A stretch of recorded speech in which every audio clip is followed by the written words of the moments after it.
Hello friend, lifestyle ટ્રિપ્સમાં તમારું સ્વાગત છે બધાનું. તો આજે આપણે બનાવીશું અહીંયા એલોવેરા જેલમાંથી આપણે હેર સ્પા બનાવીશું.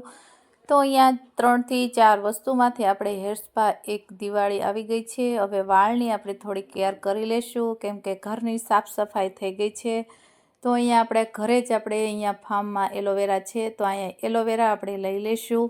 તો આ જેલ એડ કરવાથી આપણા વાળ છે તે ચમકીલા, સિલ્કી અને એકદમ સોફ્ટ એવા વાળ બનશે.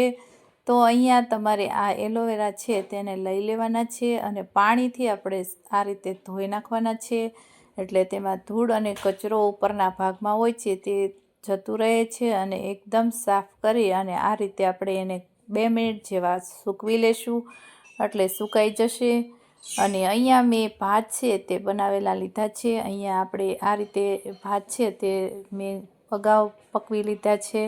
તો અહીંયા 1 મુઠ્ઠી ભાત લીધા છે અને આપણે ભાત અને ચોખા છે તે તમારે લેવાના છે. અહીંયા ચોખા છે તે મેં કૂપનના લીધા છે. તેમાં બધા મિનરલ્સ હોય છે અને તેમાં પ્રોટીન પણ હોય છે. તો અહીંયા આપણે જે ભાત આવે છે તે અમુક ભાત હોય છે તે પાલિશ કરેલા હોય છે. એટલા માટે આપણે આ જે રેશનિંગના આવે છે તેમાં પાલિશ વગરના હોય છે. એટલા આપણા વાળ છે તે એકદમ સિલ્કી બનશે. અહીંયા એલોવેરાના આ રીતે ટુકડા કરી લેવાના છે અને આ રીતે આપણે જેલ છે તેને આપણે ટુકડા કરી અને જેલને મિક્સર જારમાં પીસીને એકદમ ફાઇન એવો હેર સ્પા અહીંયા ઘરે બનાવીશું. તમારા બહારથી લેતા હોય તો અહીંયા આપણા પૈસા બચી જશે અને વાળ એકદમ સુંદર અને લાંબા અને ચમકીલા એટલા સરસ ચમક આપશે. તો અહીંયા આપણે એલોવેરા જેલના ટુકડા આ રીતે કરી લેશું અને અહીંયા મિક્સર જારમાં આપણે એડ કરી દઈશું એટલે એકદમ સરસ આપણી જે હેર સ્પા છે તે એકદમ સરસ ફાઇન બની જશે. તો અહીંયા ભાત પણ આપણે એડ કરી લીધા છે. તો હવે આપણે એમાં 1 ચમચી જેવું આપણે દહીં એડ કરીશું.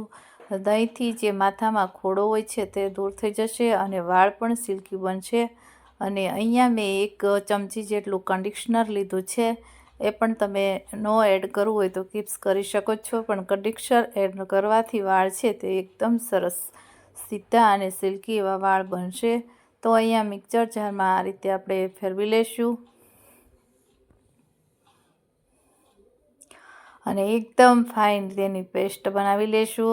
આ તમે એકવાર વાળમાં લગાવ્યા પછી તમે બહારનું કન્ડિશનર કે હેર સ્પા લેવાનું બધું બંધ કરી દેશો. એટલું સરસ હેર સ્પા અહીંયા હું ઘરે બનાવું છું. તો તમે જોઈ શકો છો એકદમ સ્મૂથ એવી પેસ્ટ આપણી બની ગઈ છે હેર સ્પાની. તો આવું આપણું હેર સ્પા ઘરે બની જાય તો વાળ પણ સારા રહેશે અને અહીંયા કોઈ પણ કેમિકલ વસ્તુનો આપણે યુઝ કર્યો નથી. તો તમે જોઈ શકો છો એકદમ નેચરલ આપણે ઘરે બનાવીશું.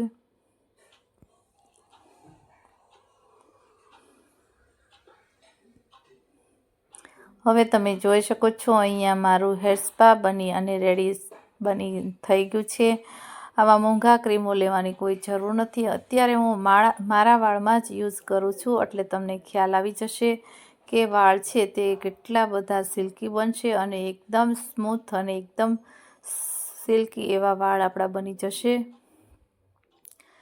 તો અહીંયા હું પોતે જ ડેમો આપીશ અને તમને બતાવીશ કે વાળ કેટલા સરસ સિલ્કી અને સ્મૂથ બને છે. તો આ રીતે તમે ઘરે એકવાર આ રીતે હેર સ્પા બનાવશો એટલે બહાર હેર સ્પા લેવાનો યુઝ કરવાનું બંધ કરી દેશો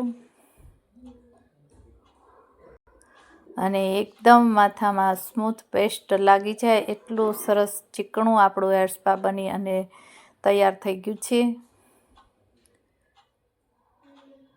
તમે જોઈ શકો છો મારા વાળ પણ સીધા થઈ ગયા છે અને સ્ટ્રેટ કરાવ્યા હોય એવા વાળ થઈ ગયા છે. એટલું સરસ આ એલોવેરા જેલ એડ કરવાથી આ હેર સ્પા છે તે આપણા બનીને રેડી થઈ ગયું છે. તો અહીંયા અમારી આ ટ્રિક્સ સારી લાગી હોય તો વિડીયોને લાઇક કરજો, શેર કરજો અને અમારી ચેનલને સબસ્ક્રાઈબ કરવાનું ભૂલશો નહીં. બાજુમાં આપેલું બેલ આઇકન પ્રેસ કરશો એટલે નવી ટ્રિક્સ અને ટિપ્સ તમને સૌથી પહેલાં જોવા મળશે. Thank you.